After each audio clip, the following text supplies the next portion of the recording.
بسم الله الرحمن الرحيم، والصلاة والسلام على رسول الله. ازيكم يا احلى واغلى اخوات في الدين؟ يا رب تكونوا بخير وسعادة وهنا وسرور وراحة بال ورضا من الرحمن، اللهم امين يا رب العالمين. دمتم لي سعادة وهنا وسرور، دمتم لي عيلتي التانية، ربنا يخليكم ويحفظكم ليا. شكرا ليكم، شكرا لدعمكم، شكرا لكل واحد بيدوس لي لايك، شكرا لكل اللي بيشترك ويدخل على قناتي، شكرا لكل واحد بيدعمني وينزل لي كومنت كده. ربنا يبارك فيكم، ربنا يكرمكم، ربنا يزيدكم نعمة ويزيدكم خير من عنده يا رب. اللهم امين يا رب العالمين. تعالوا معانا نتفضل الغدا. النهارده غدانا فراخ مشوي، بطاطس، شويه رز كده حبه وحبه، بس بتكات وتركات يعني سهله وبسيطه، وتعمليها في البيت بتطلع معاكي احلى فراخ. ممكن تعمليه عزومات، ممكن تاكليه وهو يشرفك فعلا.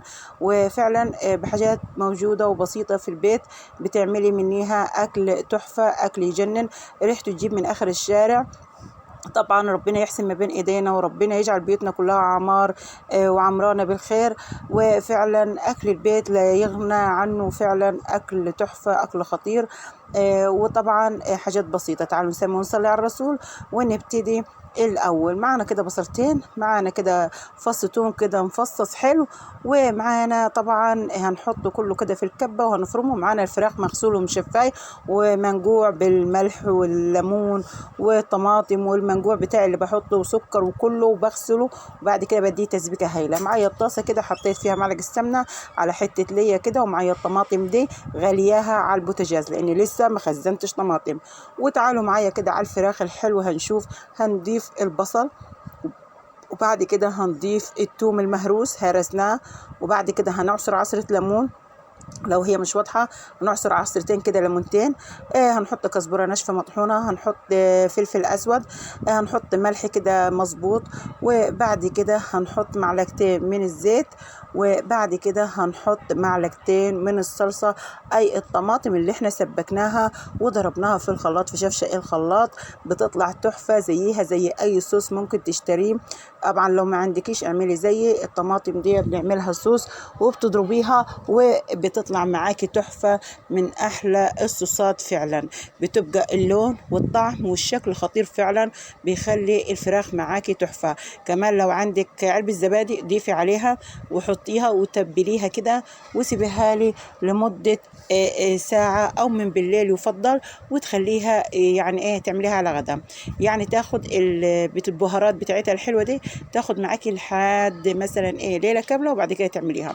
تعالي معانا كده على البطاطس الحلوة. معانا شوية معلقة السمنة وحطيناها، وبعد كده حطينا البطاطس هنديها تقليبة. بعد ما هنديها التقليبة هنروح نقلبها تشمع كده بالسمنة وباللية، وقلبيها كده لمدة كده 10 دقايق.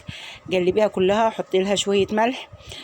بعد كده سيبيها كده 10 دقايق. بعد ما هنخلص نروح نضيف المكونات التانية. شوية التوم اللي انا حطيت منهم للفراخ خليت منهم للبطاطس. هنقلب برضو التومة، نحط بصلة وهنحط توم ونقلب البطاطس. بس البطاطس تسيبيها شوية لمدة 10 دقايق كده في السمنة وهي تقلبي فيها، عايزاها تشم ريحة السمنة وريحة اللية، لان دول اهم عاملين بيفرقوا معاكي في طعم البطاطس، بيخلوها تحفة، بتروح لحتة تانية خالص، بتكون ريحتها يعني فعلا مبهرة وريحتها تجنن. طيب كده قلبنا كل المكونات بتاعتنا دي.